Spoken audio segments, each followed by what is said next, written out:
So, you're thinking about living in Colorado? Well, stick around because in today's video, we're going to talk about 5 things you should know before moving here to the Mile High City.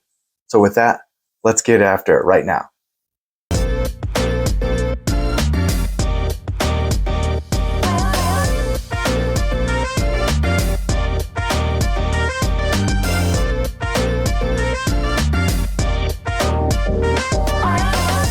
Now, if this is your first time to the channel, welcome. My name's Adam. I'm a licensed broker here in Colorado, and although I do love making these videos, I love helping people like you even more. As I mentioned, today we're going to talk about 5 things you got to know before moving here, and I want to kick it off with the weather and climate. Now, it's a semi-arid, dry desert, which might surprise a lot of people because when you think of Colorado, you probably think of snow-capped mountains, ski resorts, and maybe the movie Dumb and Dumber. While yes, we do have all of those things, we are technically in a desert climate. Half the state is covered by mountains, while the other half of the state is as flat as a table. Now, that doesn't mean we don't get thunderstorms or snow or hail. We do. But we also get about 300 days of sunshine a year. And on the extreme end of that, we recently just came out of over 100 hours being below freezing. So there can be extreme weather shifts throughout the seasons and throughout the day. One saying I've heard over and over again is if you don't like the weather, just wait 15 minutes. And the same goes for the seasons as well. So, whether you're coming here to just visit, put down some roots, just remember to layer up, stay hydrated, and always have some chapstick on hand. Now, we know weather can also play a role in causing some natural disasters, which Colorado's not immune to. It seems like throughout the country, wildfires are becoming increasingly common. And because we are in such a dry climate, they are a big concern, especially for our friends in the mountains. For our friends on the eastern plains, afternoon thunderstorms in the summertime can bring massive hailstorms and tornadoes.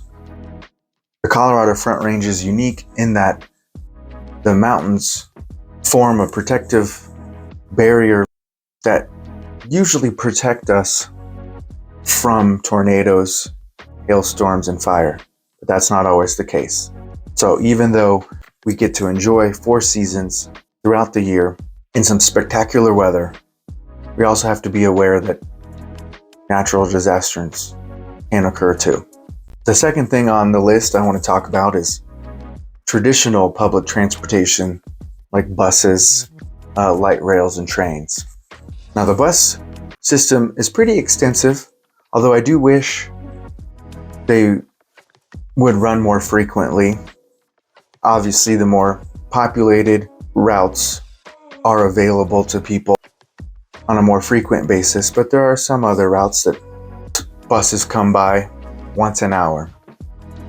The buses will usually be able to get you exactly where you need to go, whereas the light rail system still has some growing up to do. It will get you to the general direction, but probably not exactly all the way to your destination. Unlike some other major metropolitans like Chicago, New York, Boston, LA.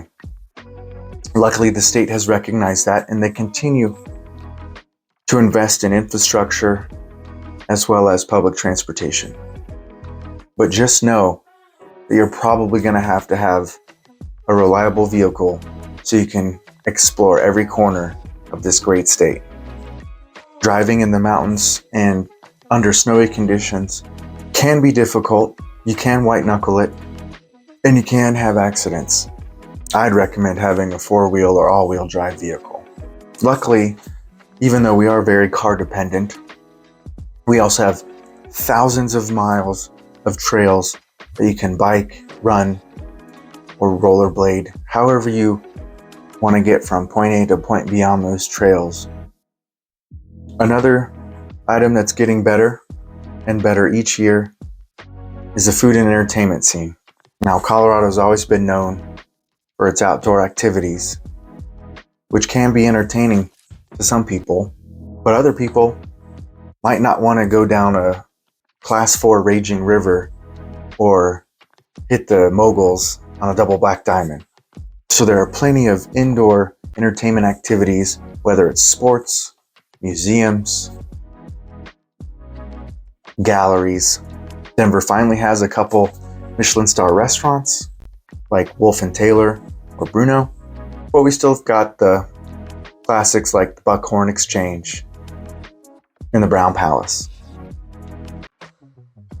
And if you decide to make Colorado your home, you'll notice number 4 on the list, friendly people and pets everywhere you go.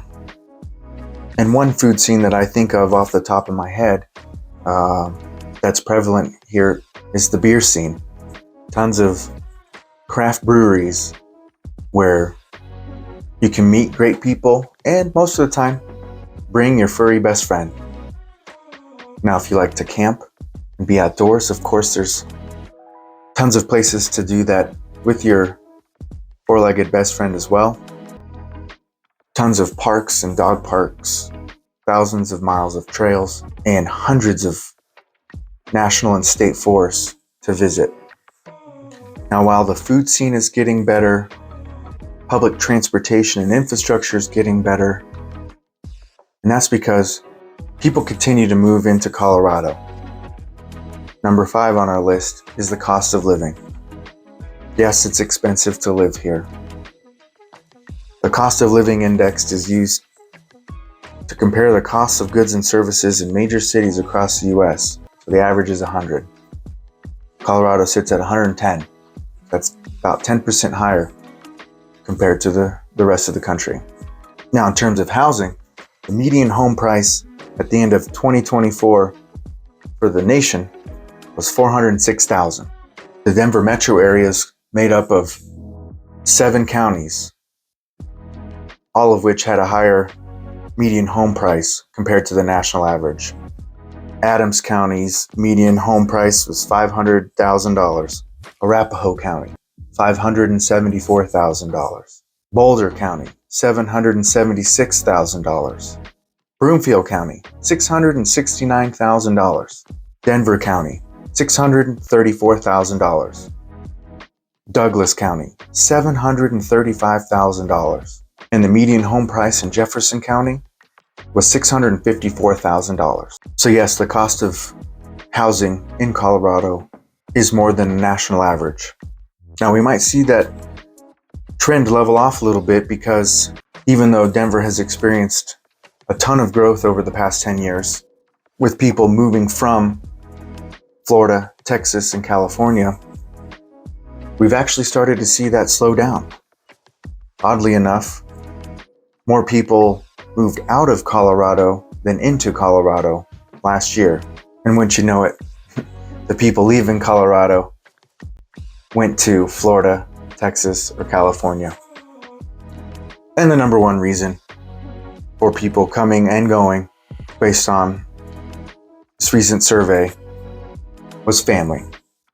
So we've been riding that population growth wave, which does contribute to the increased cost of living, but it also contributes to the growing food and entertainment scene, and having so many different people from all over has made Colorado kind of like a slice of the Midwest with Southern hospitality and a sprinkle of West Coast chill. So whether you're thinking about moving in 9 days, 90 days, or 9 months, I'd love to just have a conversation with you to see if I could even help you make a smooth move here to the Mile High City. Find my contact information in the description below and reach out. And until next time, we'll see you around town.